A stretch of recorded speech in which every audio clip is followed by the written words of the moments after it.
We have a special guest on the program, Michael Cohen of Fox Sports, to discuss both Eric Reibe and the Aussie enigma, Jacob Furphy. You're on the Hoops Cat. Let's get it. Let's get it. Let's get it. Let's get it. Yeah. UConn, baby. Home of the champions. Let's go. All right. I've had a chance to talk with both Jacob Furphy and Eric Reibe recently on our podcast. Two guys who could have ended up anywhere in the country but chose UConn. And even if you're not in the same room as Dan Hurley, sometimes when you talk to certain players, you just know this is a Hurley guy. There's toughness, there's focus, an edge, and also a deep understanding of how to play the game. Michael Cohen's latest piece for Fox Sports digs into how UConn landed both of these guys, Furphy and Reibe, and how it reflects a bigger philosophical shift within the program, something we've talked about and had Michael on when he wrote his piece a couple years back about how to build a juggernaut and how the offense changed after the Teddy Allen game in 2022. So, without further ado, we're going to bring in Michael Cohen.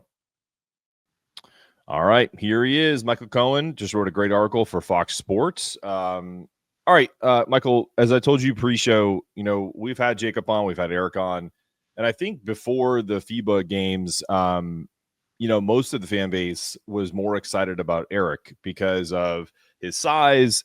He went on 247 Sports and dropped an F-bomb about being a UConn guy. You know what I mean? So there was a lot more fanfare around him, and rightfully so. He's playing in the States. So tell me about that moment in your estimation, from what you found about when people really kind of found out about who Jacob Furphy is. Yeah.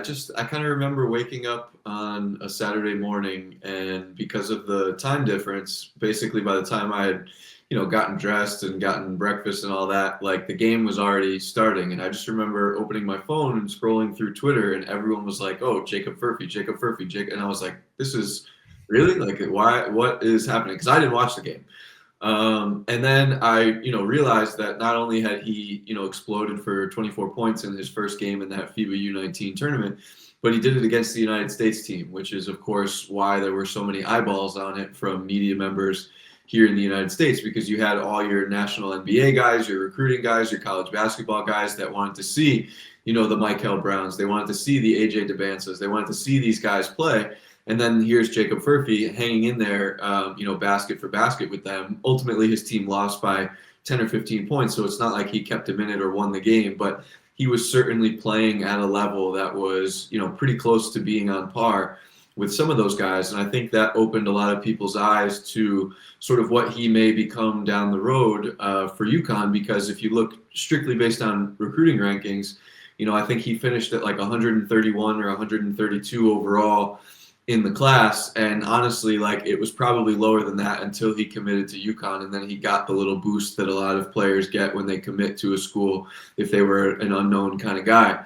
But in watching him at practice, and then talking to him, and then talking to Luke Murray, and then obviously seeing some highlights and things from the summer, he certainly strikes me as a guy that, he's not like going to come in and win a starting job this year, but he's going to contribute this year. And he's also the kind of guy that's probably going to be in school for at least 3 years, I would think. And so it's a name that UConn, fans should become familiar with, because he's got a game that is basically tailored perfectly to the offense that UConn wants to run. And he's a guy that is not necessarily going to be looking to go pro or enter the transfer portal after 1 year. So he's someone that they can build around in the coming seasons. How important do you think that is, kind of straying away from just UConn, but just as in college basketball as a whole, as you see coaches kind of not necessarily staying away from, big time one and dones, because that's always going to be a part of it. The AJ DeBances, the, Michael Browns that you mentioned, a kid like Furphy, who clearly has talent, who clearly is kind of developmental, but I think he's ready, but he may not be that starter that you mentioned. But how much do you think that that's going to affect college basketball going forward? Are we going to see a more influx of coaches like UConn, like Illinois, going into kind of the international rankings to get these guys to stay maybe 2-3 years? Yeah, so I think there's a couple different things to consider there. One of the things that I asked Furphy when I sat down with him in stores last week was when you decided to go to college rather than trying to turn pro in the local leagues in Australia or maybe go to Europe, like what were the deciding factors? And he said, well, about 12 months before about 12 months before I committed to UConn, he said I was pretty hell-bent on going pro. And he said, but then when I started hearing from colleges and seeing that the NIL money would basically match what I would get for an entry level contract in one of the smaller, Asian leagues or Australian leagues or European leagues, he said that kind of made him reconsider, especially because his mother was very much pushing the idea of getting a degree in case, he gets hurt or in case basketball doesn't work out, he can have some kind of backup plan for his career. So that was one side of it, is that the money now makes it more appealing for international players. The second thing that struck me was when I asked him about his mindset going into this year, even after having the standout tournament that he did and getting all the recognition that he did this summer, he said, I really don't care if I play this year. And I was like, what do you mean? And he said, well, if my role is 5 minutes, if my role is 10 minutes, if my role is being a starter, I know my general goal is just development. So I don't really care if I don't play much this year. He's like, of course I want to. He said, but I'm not going to throw a hissy fit or a tantrum or anything like that if I don't. So I think that's a second component to consider there. And then I think the third thing to answer your question is I'm wondering if you're going to start to see coaches kind of go both ends of the spectrum. And what I mean by that is you're going to get programs like your blue bloods that go after the top 30 guys really, really hard. And so that would be your Eric Reibes, your Braylon Mullins, your Darius Adamses before he decommitted, those kind of guys. And then I wonder if it's more like the top 50 to top 75 guys that kind of fade out a little bit, because those are the ones that are going to expect to come in and play. And when they don't, they might want to transfer. But then if you can find a guy you really like that's north of 100, like Furphy, for example, that is willing to stick around for a year or two, that's where I think it can balance out a little bit. So I wonder if you're going to start seeing classes that are really top heavy, not so much in the middle, and then one or two development guys that they think are hidden gems that a staff really, really likes. And that's kind of where I think the Furphy thing comes into it for UConn. Yeah. I think the interesting thing about the article, and I appreciate you breaking that down, it's really great to hear Jacob having that mentality, and it doesn't surprise me because when you listen back to this, the opening is essentially whether you are in the inner workings of Dan Hurley's circle or you just cover him, you kind of know when you see a Dan Hurley guy. Whether they come to UConn or not is another story. And when I had a chance to talk to Jacob myself, I was like, wow, this guy's in my head, I was like, this guy's a Hurley guy. So that makes a ton of sense. So what is Luke Murray's role in all of this? I mean, obviously he's prominently mentioned in your article. He has a sharp eye, as you put it, for talent kind of anywhere. He's a basketball sicko like all of us, watching like Turkish basketball leagues at 2 a.m. So what is it about his influence on Dan that he's able to kind of find these diamonds in the rough? Yeah, so I think his influence on Dan is pretty significant, and it's an influence, it's a collaboration, it's a trust that goes both ways. So it's not necessarily like him going to Hurley and saying we need to do this. It's more like him introducing things to Hurley and Hurley being open-minded enough to embrace them, discuss them, learn about them, go from there. And the reason why that's been really valuable for UConn is because of the international prowess that Murray has. He watches leagues from all over the world, whether it's Spain, whether it's Italy, whether it's France, Turkey, Australia, New Zealand. I mean, he'll grab things and ideas and concepts from anywhere and bring them into UConn's offense. And so essentially the point that I was trying to make in the article is that eventually it was going to reach a point where if they wanted to run all these international concepts, if they wanted to have this style that is much more in keeping with the European game or the Australian game than maybe the isolation heavy stuff in the NBA, eventually it was going to get to a point where their recruiting was probably going to match up with that. And so that means bringing in one or two guys that came up in those kinds of systems, those kinds of offenses. And so he heard about Jacob Furphy from a journalist who had seen him play in Australia and said, hey, check this guy out. And Luke starts watching all of his film and says, wow, like, I mean, the way he runs the pick and roll, the way he cuts, the way he passes, the way he can shoot it, like, these are all the things, these are all the things that we look for. And so then he sent Tom Moore to watch him play at a showcase event in Atlanta when one of Furphy's teams happened to be traveling to the United States for some exhibition games over the summer. And Tom Moore really, really liked him too. And so then when the coaching staff got back to UConn, they all kind of huddled up, watched the film as a group, which was kind of the first time that Hurley caught up on the film with Furphy. He really liked him too. And that's when the recruitment kind of took off. Interestingly enough, the only time that Hurley saw Furphy play in person was in Switzerland this summer when they went over there for the FIBA tournament. He and Luke Murray went over for a couple of games to watch Reibe and Furphy play.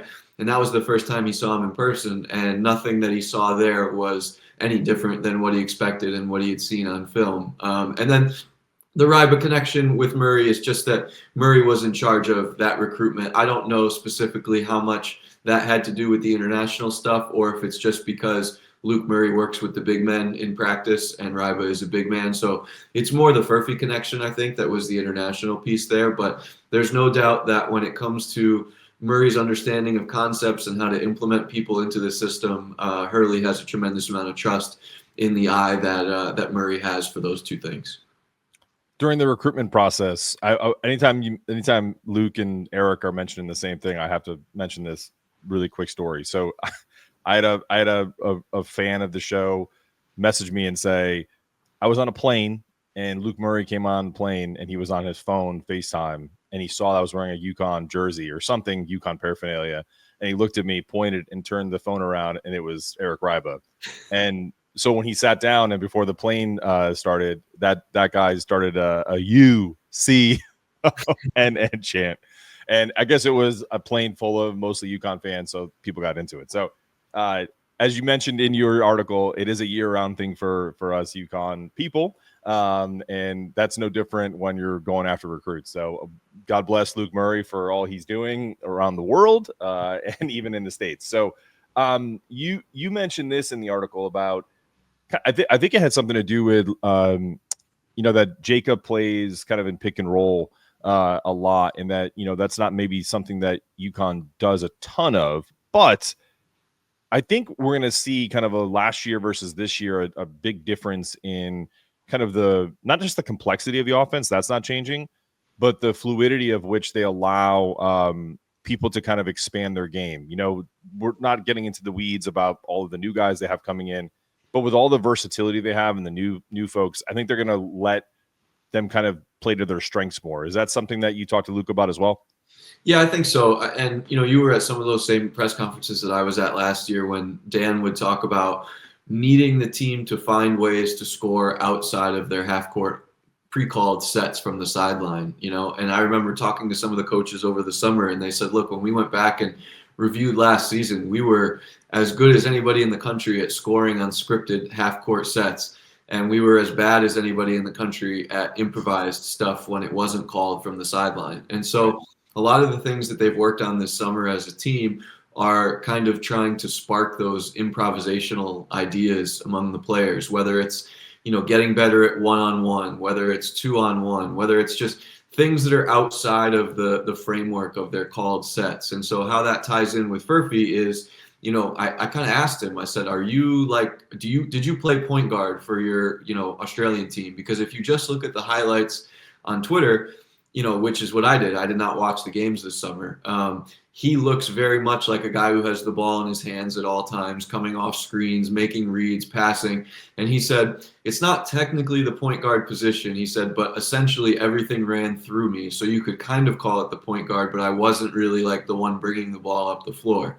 And so when I asked Murray about that concept, he said that Furphy is the kind of guy who is comfortable enough in the pick and roll where eventually he will be given some more freedom to run pick and roll stuff that UConn hasn't done as much of in the Dan Hurley era. Now, if you go back to the Jim Calhoun era, there was tons of pick and roll stuff.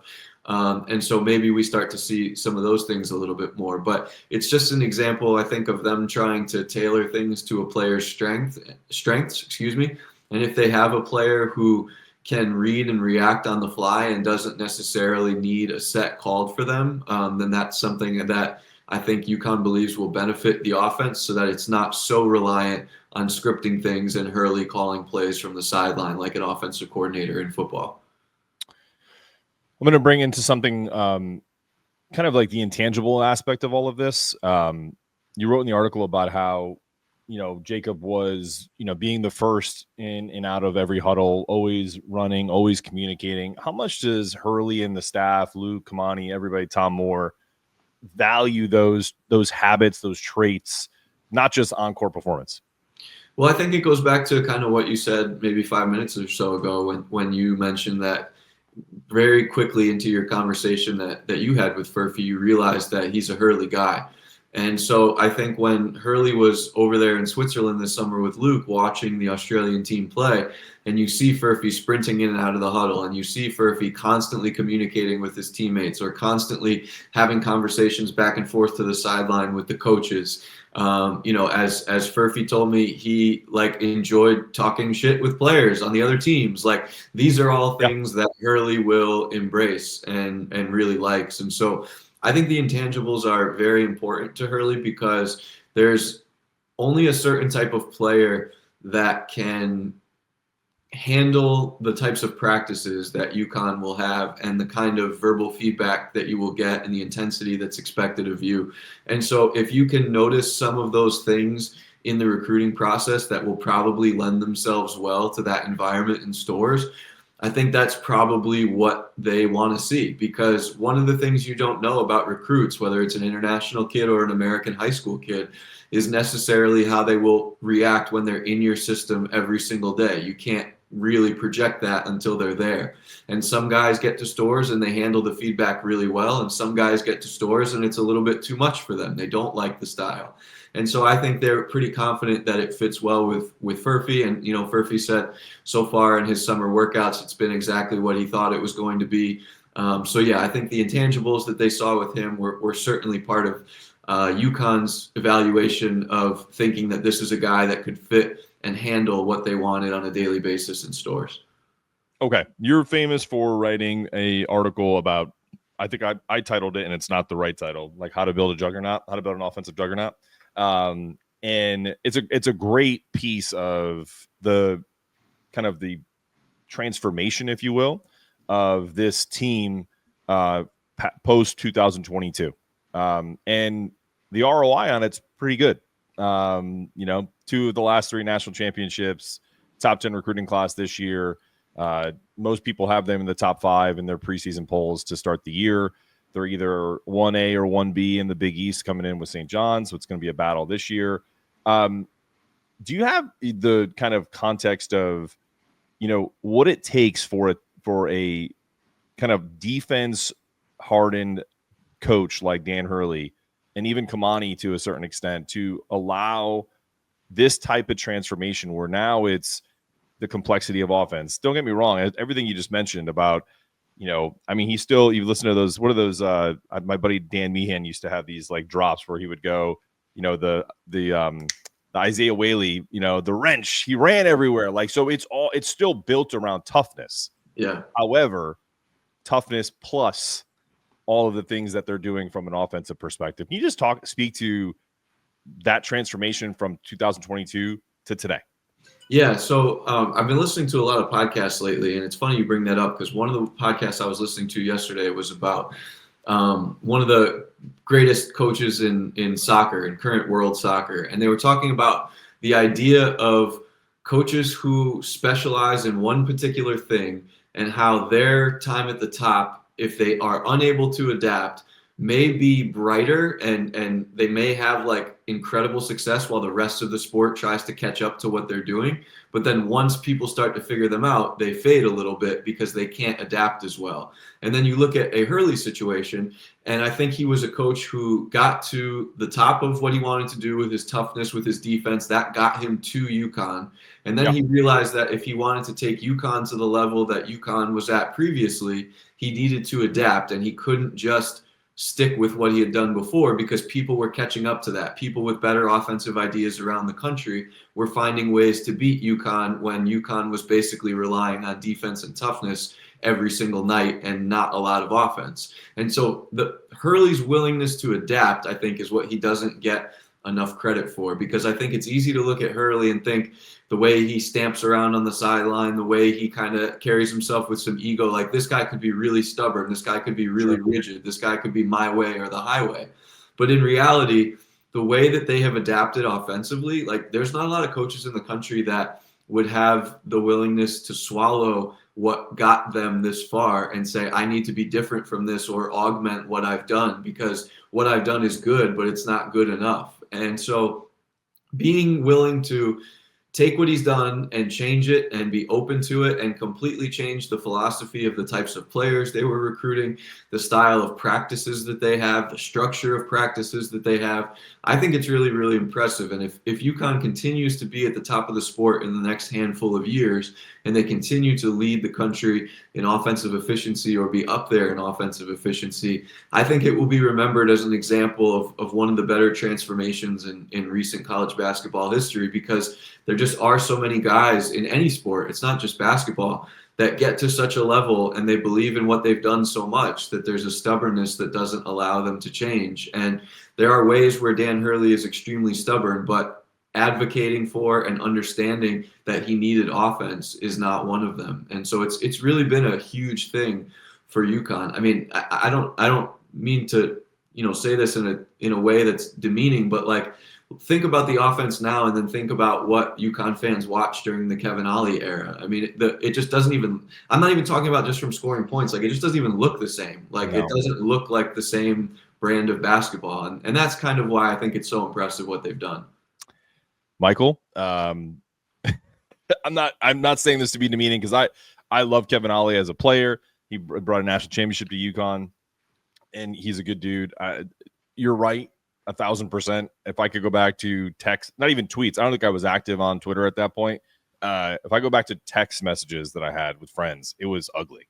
Like the messages back and forth were just like, what are we watching? So yeah, it is like watching a different sport, completely being fair.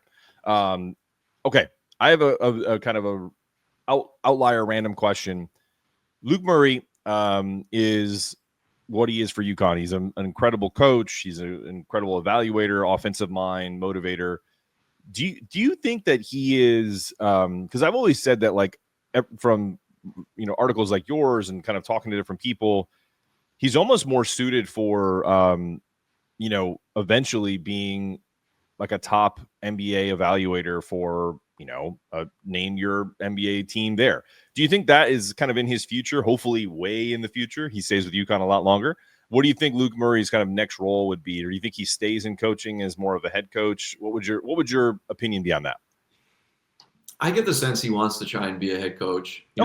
I think the talent evaluation piece will kind of always be there, but the window to become a head coach probably goes away if he chooses to shift to the talent evaluation side too early.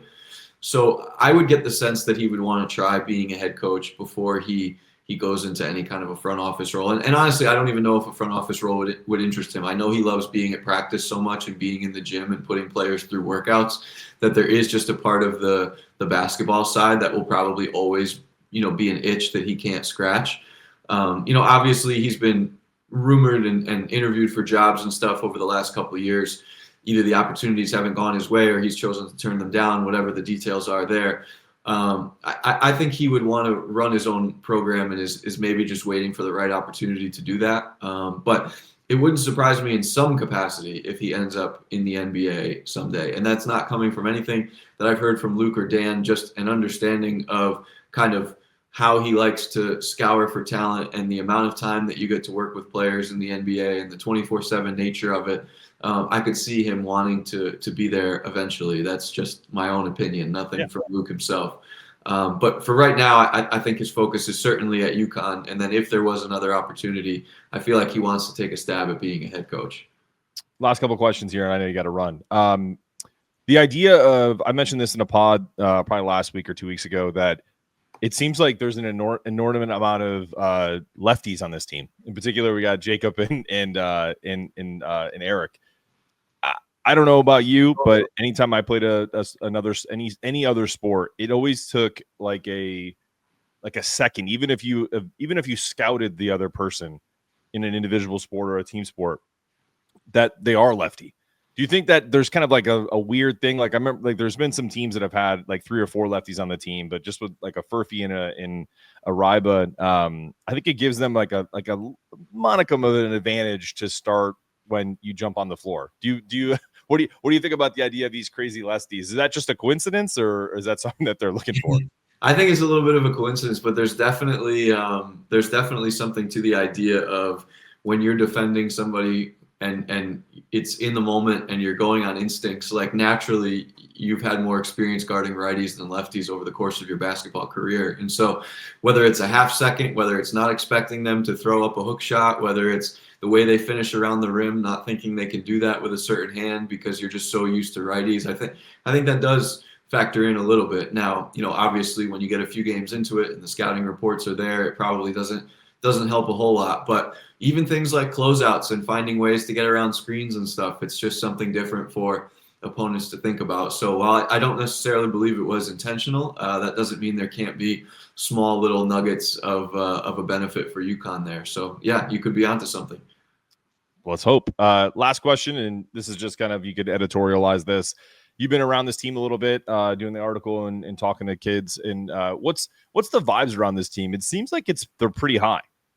Yeah, they are. I think that having the amount of depth on this team is going to pay huge dividends over the course of the season. One of the storylines that got talked about at times last year, but maybe wasn't discussed enough, was how when there were some lingering and nagging injuries throughout the second half of the season, it really influenced the way that UConn was able to practice. And Hurley and his staff are so big on getting specific styles of practice, the intensity, the toughness, the duration, all that kind of stuff. And when they didn't have enough bodies, when guys had, twisted ankles or rolled ankles, when somebody, was like when Caravan was coming back from the concussion, like they just didn't have enough people to sub in, and it really influenced how tough their practices could be.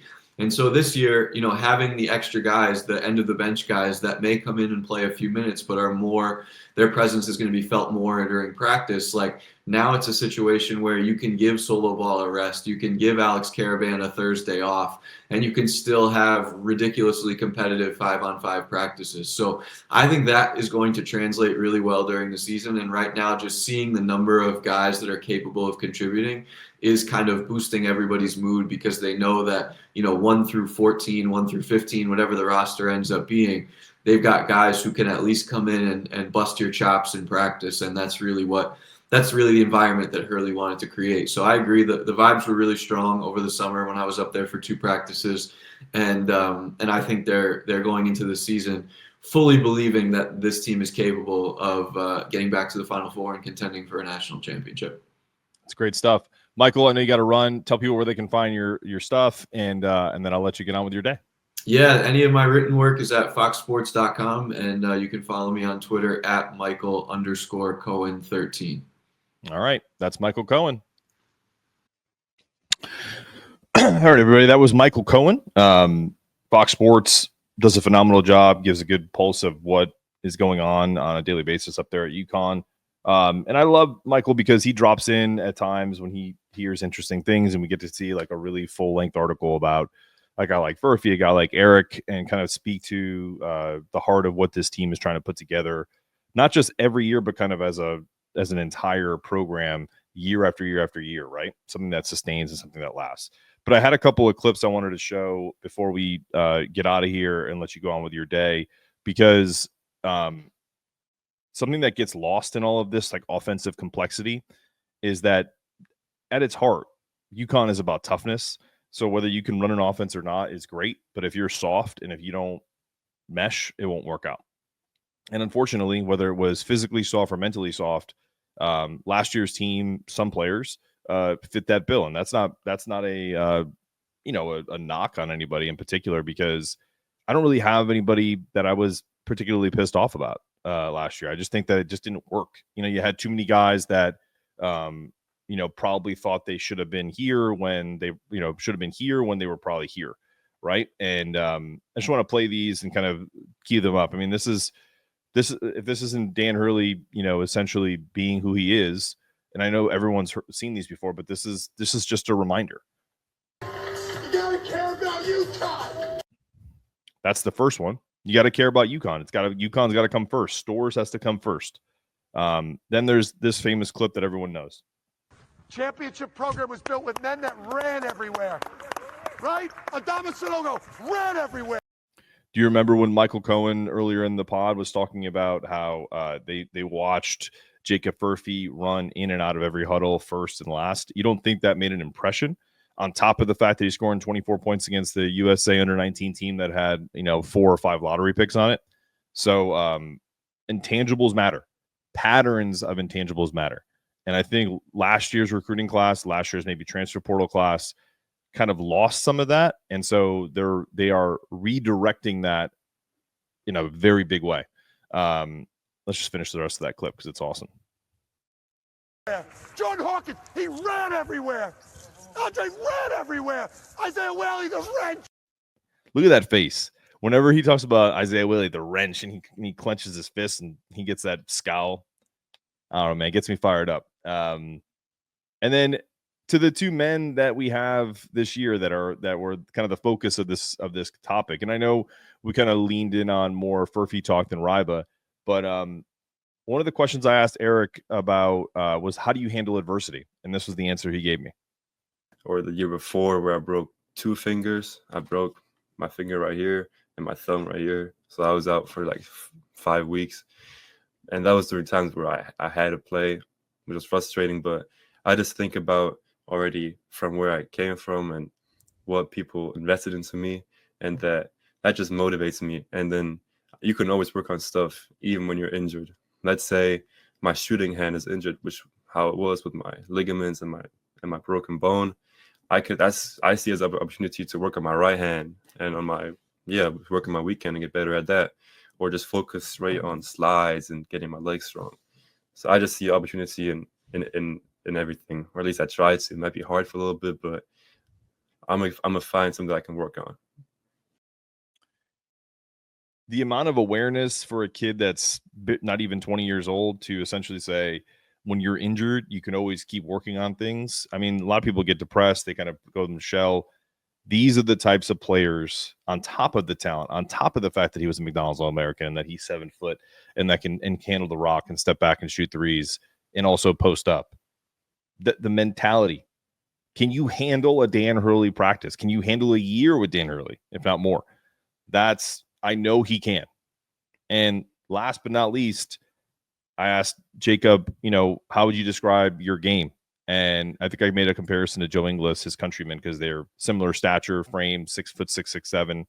And here's what he had to say. I think, obviously, the main one that I think, and it comes to everyone's minds, I think, is that I have a really, really good basketball IQ. I might not be your best athlete. I might not be the quickest, not jump the highest, but I'm going to outsmart you in some way. So I think I've always had to find a different way to not be the best athlete, but find a way to pick the game apart in a different way. That's not my athleticism. So the main one I would say would be my IQ and understanding of the game. And then I have the ability to score. I can knock down the three pretty well. And if you take that away, I'm going to get to the cup. So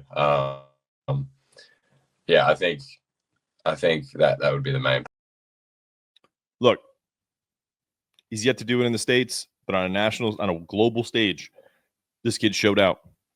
Even if you don't even look at the other games that he played really well, where his team lost to Eric, I believe, in the semis. And then obviously Eric's team won the whole thing. Or didn't they lose to USA? I don't remember. It's crazy. Like, it was a couple months ago, and I don't even remember the results. All I cared about was, how are these kids playing? How are these kids developing? And I think Eric's team lost to the US. Anyway, not the point. Jacob is very self-aware of who he is. It's kind of like one of those things where it's like, I'm not the fastest player in the world. I'm not the best athlete in the world, but I'm going to outsmart you in some way, shape, or form. And that is what people are comparing him to Cam Spencer. Temper your expectations. This kid is, and I could be wrong. He could come to the States and really kind of feel himself and be, playing it up to the crowd the way Cam did when he starts to play a little bit. But in that interview that I did with him, you can go find it on Big East Energy Network under the Hoops Cap playlist. There was a question around that because I don't want people to overinflate who he is or the expectation level to be what happened last year.